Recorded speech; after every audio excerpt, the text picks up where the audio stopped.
Welcome back, Dad, for podcast 56. And today we're going to be dealing with what happens when you go through difficult times. Yeah. So sometimes as we go through difficult periods, it seems like Jesus is asleep or silent. Mm-hmm.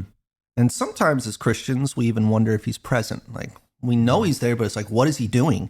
When the difficulties of discipleship hit, and when the cost of following Jesus feels overwhelming, do you wonder if he's really there? Yeah. Or if he cares about your struggles? So today we're going to look at these questions from a biblical perspective, not philosophical. And we'll begin by examining Jesus's extreme statements regarding the cost of discipleship, followed by an example of his presence during a life and death situation. I'm trying so hard not to do any of those when the storms of life hit. Right, yeah. Because that's so cliche with this passage. But this is episode 56 in the Jesus Said That series, looking at every word Jesus spoke in the New Testament. And today's episode is titled, Following Jesus, the Cost and the Storms, from Matthew 8, Mark 4, and Luke 8. So welcome back, Dad. I'm glad you're here. So how are you doing? I'm doing good, and I have a confession to make. You mentioned the storms of life, and when I was in Honduras and I was teaching a group of preachers how to assemble and deliver sermons, I did have the theme, the storms of life. And it was hilarious because I think the second day we got a hailstorm, and we actually had to stop the teaching because of the tin roof or whatever. The hail was so loud they couldn't hear me teaching, and they put the blame on me. So it's probably better not to teach the storms of life. But I'm doing well. Ken J. Bird Sr., Ken J. Bird Jr., and father, son, Pastoral podcast. And I'm the senior member of the staff at the Comer Manor Bible Church. They're still training the younger staff, and very thrilled with what's coming down the pike and the complement of one another. And we both do so many different things. Sometimes you don't even know where to begin. Yeah. And you got your doctorate from Dallas Theological Seminary. Yes. And also went to Capital Bible Seminary. I did Washington Bible College in Liberty. Yes. I did not get my doctorate. Make that clear. But so just so you know a little bit about us, but let's go ahead and sure, let's do it. Get right into this text. So this is still part of Jesus's long day. This is the day that never ends, I feel like. It started early in the morning with Jesus and his disciples in a home. And then he started by healing a demon-possessed man. And then the religious leaders accused Jesus of being demon-possessed. Great. So it's kind of hard to tell if they accused him first, then he cast out the demon, and then it seems like he calls them, and they have this discussion inside this house. He then left the house and taught a large crowd, or crowds, by the sea, and he taught them many parables. So we looked at all those parables. After teaching, he returned to the house and taught his disciples, while the large crowd tries to get near the house to listen in. While all this is happening the same day, his family comes, and they think he's gone mad or crazy. So they've come to take him away. And Jesus rebukes them and says that his mother and brothers are those who do the will of God. So after all of that, this day still has a lot left. He's going to go and get on a boat and a lot of more crazy stuff. Now, we were saying it seems like this passage isn't just bookended by demonic activity, but it's kind of peppered throughout. It starts kind of halfway through here. He's going to have demonic activity, we think, with the storm. And then it will end with some demonic activity with the guy running around nude in the graveyard. Exactly. So people today, attribute sometimes every activity to demons. And I think the truth be told, we just don't have as much overt activity here in America. Some countries do still, but it's so evident from very commencement of Jesus's ministry, what he's doing, the attacks on him. There, you had a lot of demonic activity and a lot of opposition, which I think even comes into this account as we were discussing earlier. Which would make sense if the king's there. That's right. They're going to throw all they can at him. Absolutely. So we're going to start in Matthew chapter 8 if you're following along in your Bible or just listening.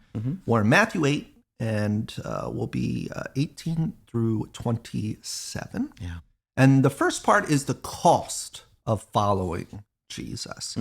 So this is kind of interesting because another account parallels this. Yeah. But that's when Jesus is going to Jerusalem. So I'm the firm believer that Jesus kind of used some of the same lines multiple times. He used some of the same sermons multiple times. I mean, can you imagine all the interactions he had with people throughout those 3 years? Yeah. So I believe this is just kind of one of the, I don't want to say common things he throws out, but one of those sayings that when people say, hey, can I follow you? That he'd respond to them. So we can't just think Jesus did 5 things and that's it. He was busy throughout his day and dealt with a lot. So let's get to verse 18. When Jesus saw a large crowd around him, he gave the order to go to the other side of the sea. So Jesus, fully aware of demands of his ministry, is ready for transition. Yes. So he's been teaching his apostles, his disciples. Now the crowds are coming back in, and he's like, let's go to the other side.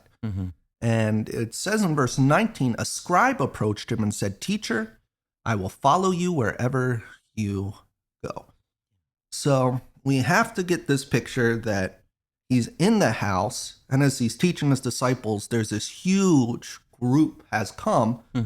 Jesus can look outside the house, see this large group of people, and say, hey, we need to get out of here. That's right. Reasons not verified. Maybe it's just because he wanted to go and meet the demon-possessed man.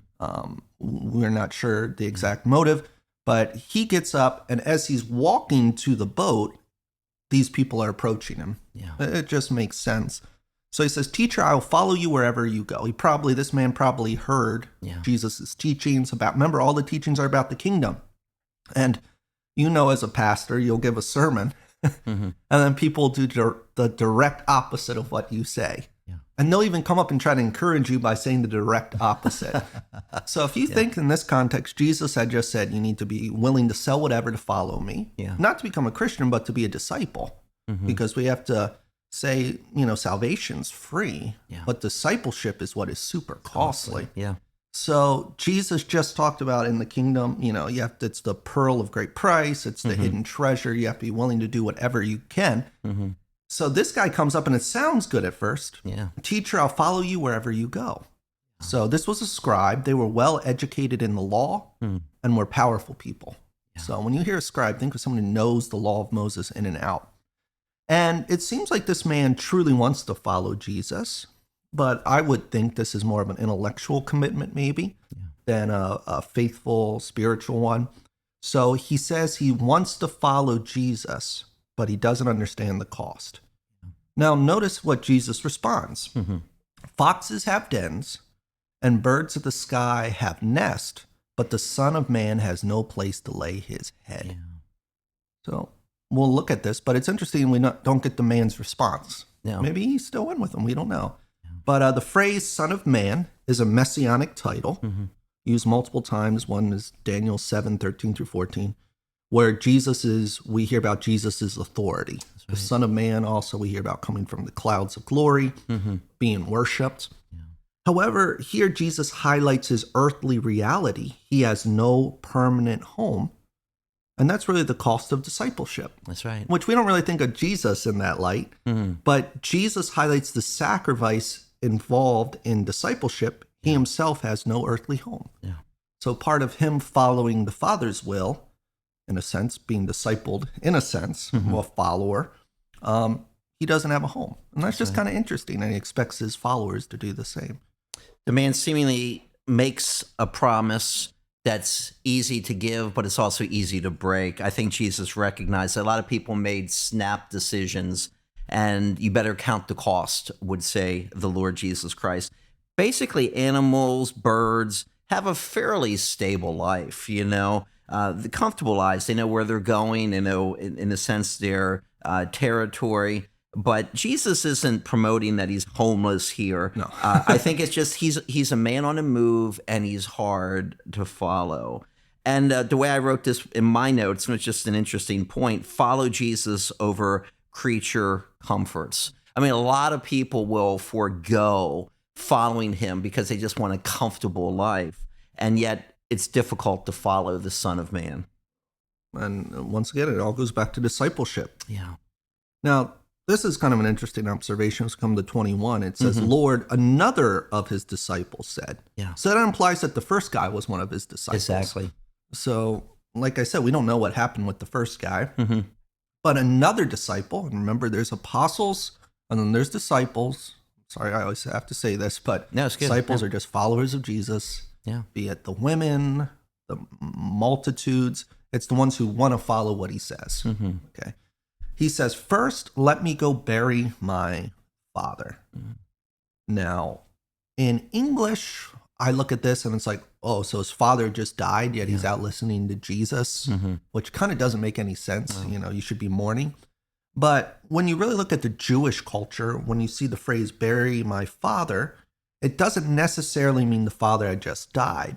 This phrase could indicate a desire to wait upon one's parents have passed away before being fully committed to discipleship.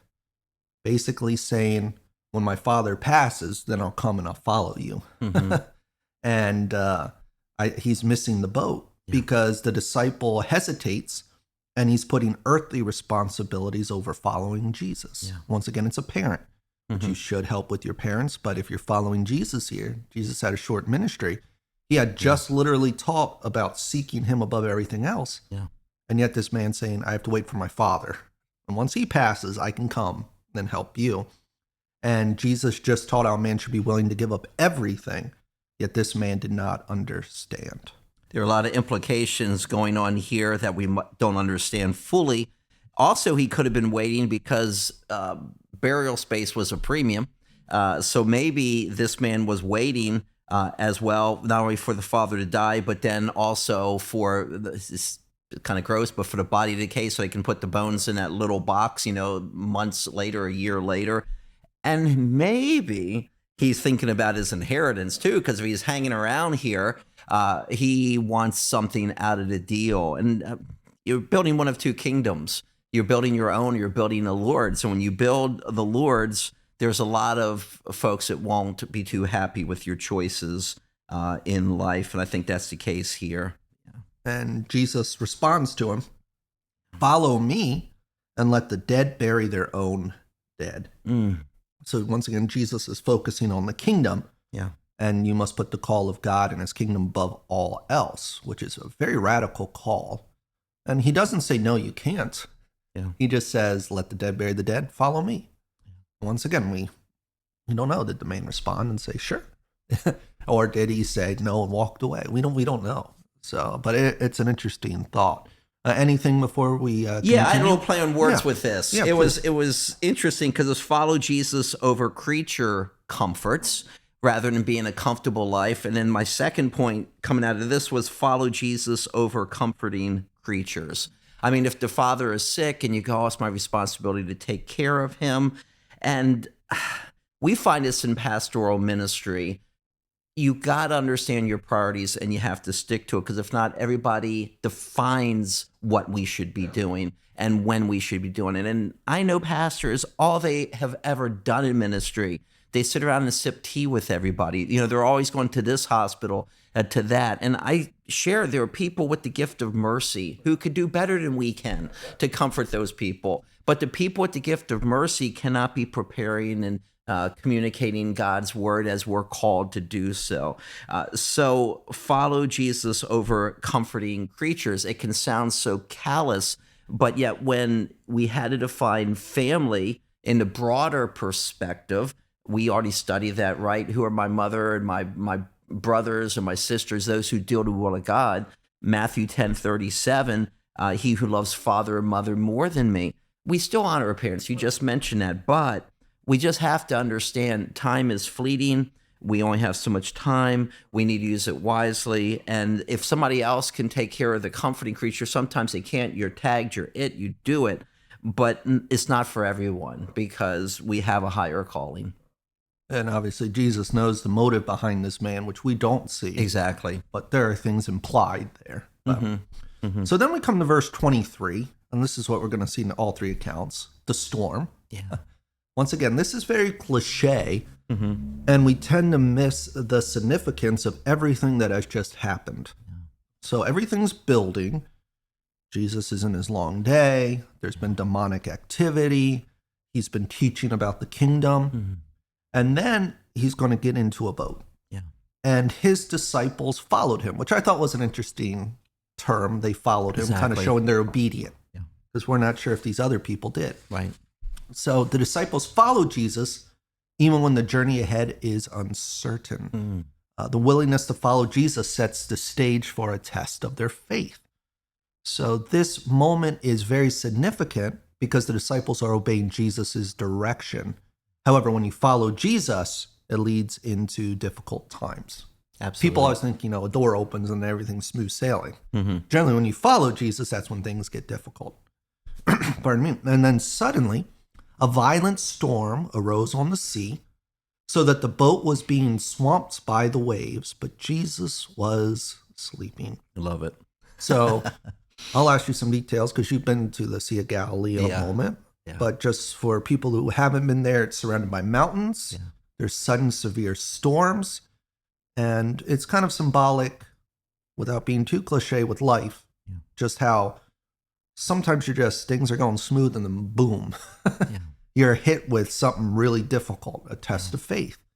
And the fact that Jesus sleeps, I think both shows his humanity because he's had this super long, physically exhausting day, and also his divine peace. He's not afraid and he's just calm. So what can you tell us real quick about the Sea of Galilee for those who haven't been there, including me? It's a lake.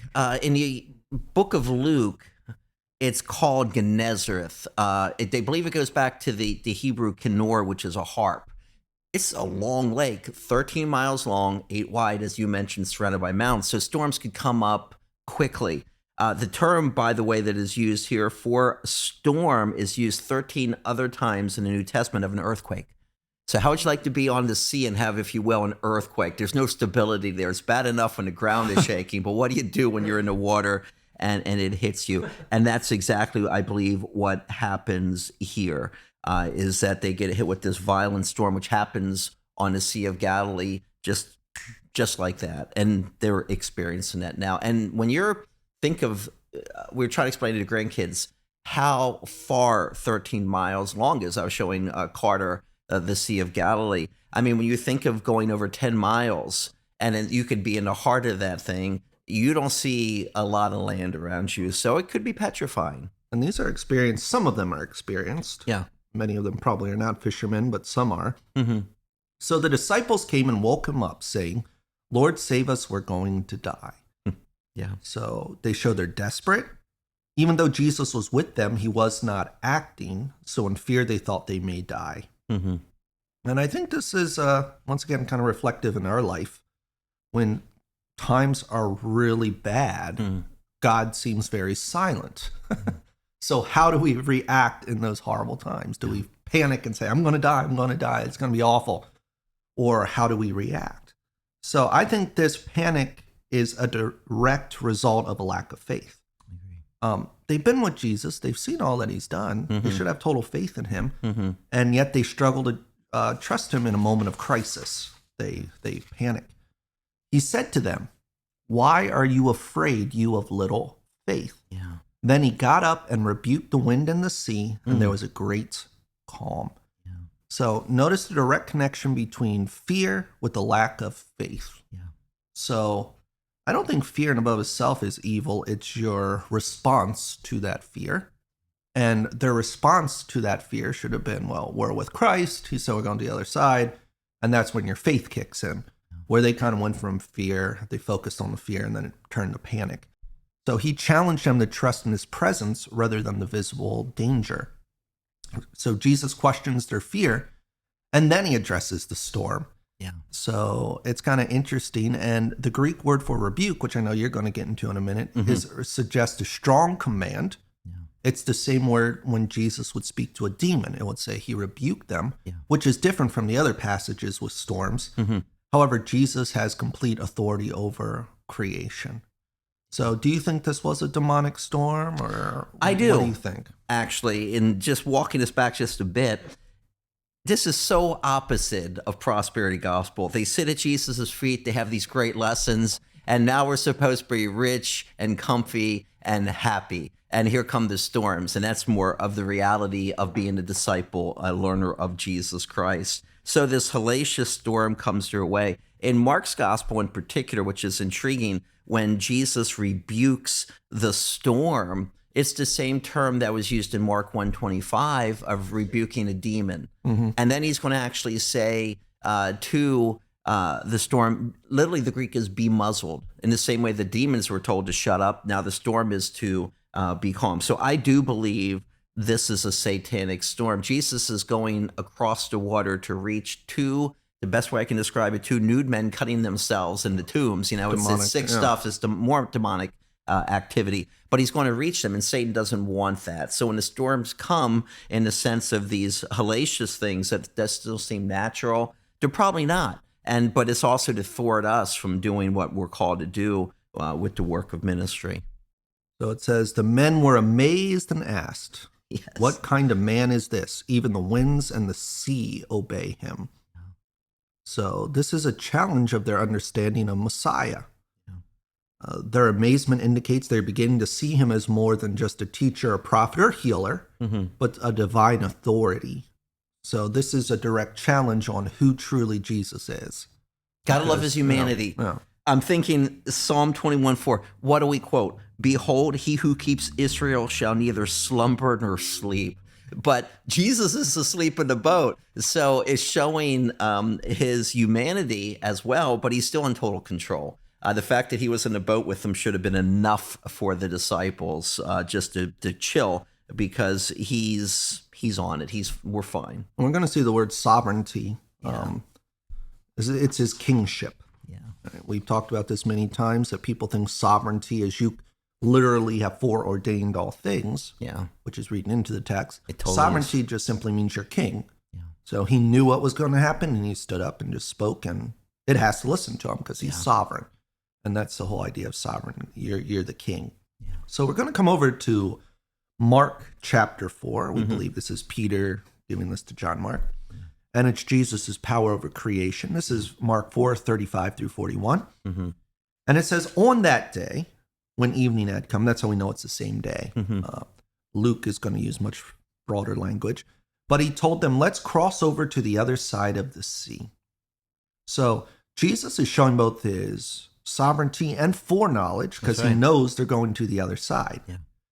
And I think that's one of the key parts of this passage is we're going over to the other side. And the disciples should have not feared death on the sea, because if Jesus said we're going there, they should have said, okay. Because if they all die, that makes Jesus a liar and messes up a lot more. So from my research, evening crossings were uncommon. Fishermen usually worked at night, but they were somewhat near the shore. They weren't in the middle of the sea most of the time, avoiding deep sea voyages during especially storms. So here Jesus kind of gives a strange command, let's cross over at nighttime. So they left the crowd, and I like this, and took him along since he was in the boat, and other boats were with him. So this is an interesting detail. One thing I think Superbook got right. Or those who watch that with their children. Don't watch the crucifixion, very brutal. I don't even like watching that, but their accounts can be very good. And they kind of got this, that there was probably a whole fleet of boats. We kind of think Jesus is on the one boat and that's it. But they left the crowds and took him along with them since he was in the boat, and other boats were with him. Good point. So it's Jesus, the apostles, and then other boats filled with disciples are there. So these are filled with followers, disciples, and they also experienced the storm. So we always picture this one boat, but now you kind of have to picture all these boats in the middle of this storm. So I have a note. Maybe this was a demonic attempt to take out Jesus and many of his close followers. Who knows? Satan, he might be smart, but he doesn't always follow logic. So maybe they thought this was a chance to take out a lot of people. I don't know. So a great windstorm arose, and the waves were breaking over the boat, so that the boat was already being swamped. So as you pointed out, the word windstorm was used, a violent storm, similar to a hurricane. We saw from the other accounts, it used the term for earthquake. And these storms were deadly. And the disciples questioned Jesus' care for them. And my question for those listening today is that fear often distorts our perception of God's concern for our well-being. They thought they were going to die. He got, oh, go ahead. Go yeah, ahead. I was just You're going to say going. two things you have to embrace. You have to embrace the promise of Jesus. We're going the other side. That should have been it. So it's his promise. But then number two, we got his presence. Not only the promise, but the presence. He's with them. He's going with them. And when we experience his presence, we truly do have peace. That's what they lost, and yet they had Jesus physically with them. So remember, the one who was in the boat is with us today, as Matthew 28. He's with us always. And we do have to claim that one by faith as well. Last night I taught on the book of Ephesians to the children as we're going through each book, and just that whole thing of our position in Christ is important to learn. That's right. Because that kind of applies with this. He got up, rebuked the wind, and said to the sea, "Silence, be still." Yeah. The wind ceased, and there was a great calm. Yeah. Kind of reminds me of Psalm 107, 29, where there's the chaotic water and God just speaks. It speaks. So it shows his divine power. It shows his sovereignty, which simply means kingship. And he's showing himself that he was the king of nature. Yeah. Then he said to them, "Why are you afraid? Do you still have no faith?" Yeah. So Jesus rebukes the disciples, showing that fear and faith are incompatible once you give in to that fear. Because we all have fears, but once fear comes, how do you react to it? Exactly. So do you lose sight of Jesus when terrible times come upon? Yeah, just to throw another P into the mix here is that when we're looking at his promises, we're looking at his presence and in his power. I mean, it wasn't even a gradual ceasing of the storm, just like that. And it's just his power. So we should be amazed over those things because of who he is. And it says they were terrified and asked one another, "Who is this? Even the wind and the sea obey him." Amazing. So it kind of shifts from terror of the sea and death to terror of God. Yes. Jesus. Good. They are beginning to grasp his authority. Yeah. And it scares them. Yeah. It kind of, because if you're scared to death of a storm and then you see this guy has total power over a storm, you start to fear him because of his power. So we come to the final account from Luke, who had become a friend of an apostle. And he interviewed them. We know that's how he got these accounts.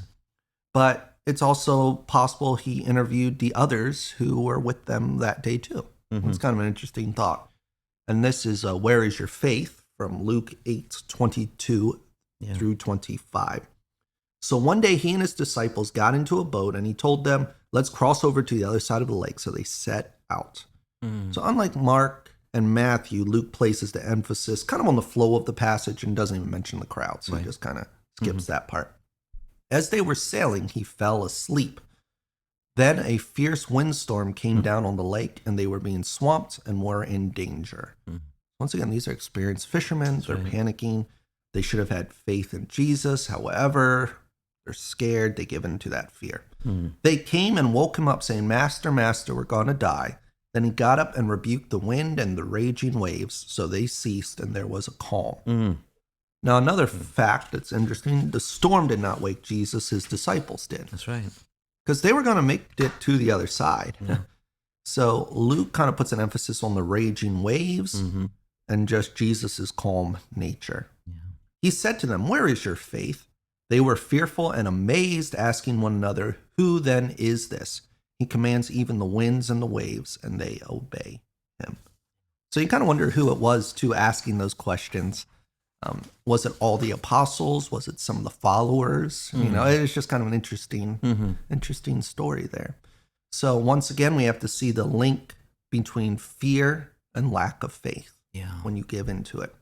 The disciples' amazement revealed their growing yet incomplete understanding of Jesus' nature. And they already admitted he was the Messiah, yet they don't really understand the implications of his power. Before we get to timeless truths and applications, anything you want to? Just the who and the why. It's just, we always ask, why is this happening to us? And instead, we should be focusing on who he is. And once we do that, we get his promise, we have his presence, we observe his power, then we're fine. So we just need to stop and think more and more and more on who he is. So we have a couple timeless truths that these are truths that are timeless. I love know that. it's That's always a so well joke. said. Yes, Yeah. yes. Yes. It defines everything. So it could apply to all time. Yeah. They're just basic, just things that we know are true. So Jesus expects following Jesus is costly. So that's the first one, Yeah. which has been true of all time. Jesus expects his disciples to seek the kingdom as illustrated in the parables. Yeah. Remember how the merchant sold all he could to obtain the pearl, or the man went out and bought the field. Following Jesus is costly. So we have to remember just that's a fact. Faith over fear. Trusting Jesus means remaining calm even in the midst of dangerous and surprising situations. And it's true with God the Son. It's true with God the Father. We see with Moses, all the miracles. We look at the lives of the judges. People just had to have faith in God and not be scared. Yeah. And then Jesus cares even when it feels like he's asleep. The disciples questioned his concern, but his response demonstrated his deep care for them. So following Jesus is costly. We need faith over fear, and Jesus cares even when it feels like he's asleep. So what can we do with this now? Yeah. And our 3 applications are employment that we should do. Joyfully follow the sovereign of creation. So Jesus is the king of all creations, so we should gladly follow him. It is worth it. So in our everyday, when we read his words, we need just to apply it. Exactly. Because he's king of creation. Very simple. Replace fear with faith in Jesus's word. Instead of focusing on your fears, have faith in Jesus's promises to his followers. Jesus promised his disciples they would get to the other side, so they should have had faith. Instead, they focused on their fear. And the same with Christians. We have so many promises in the Bible given to us that we simply need to say, okay, I might have these fears, but I'm going to put my faith in Jesus's word that he will accomplish what he said he will do. And then rest in the fact that Jesus cares for you. You should have complete peace knowing that Jesus cares for you even in the midst of scary situations.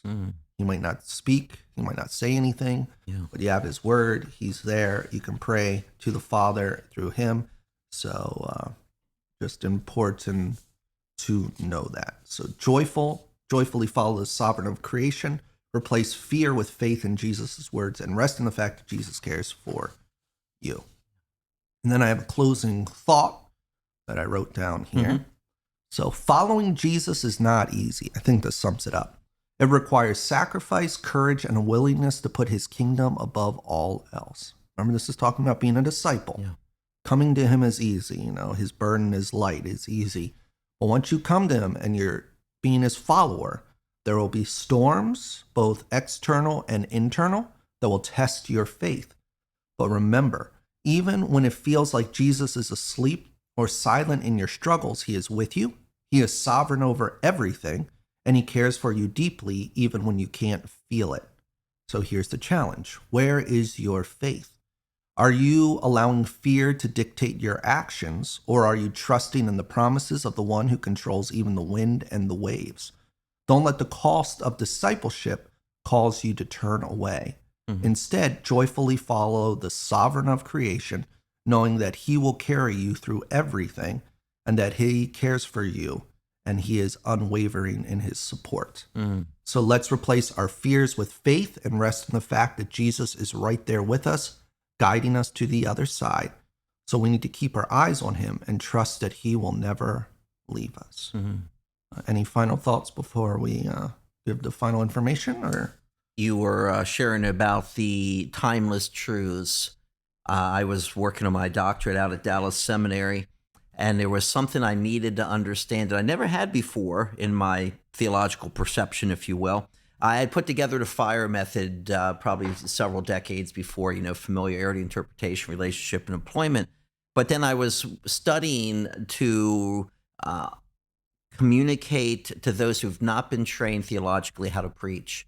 So there are 3 extra steps. It's FIRE's ETA. The ETA stands for the exegetical.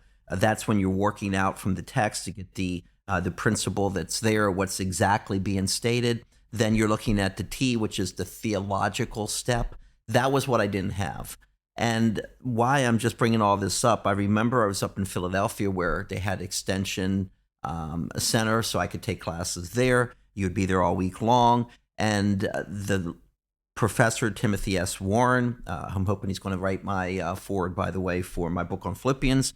And I just had no energy. I just was sick. I was just, and it's just this such a critical time. I wonder as I look back more and more and more if it wasn't satanic, because every day I'd wake up and there was just no energy, but I didn't care.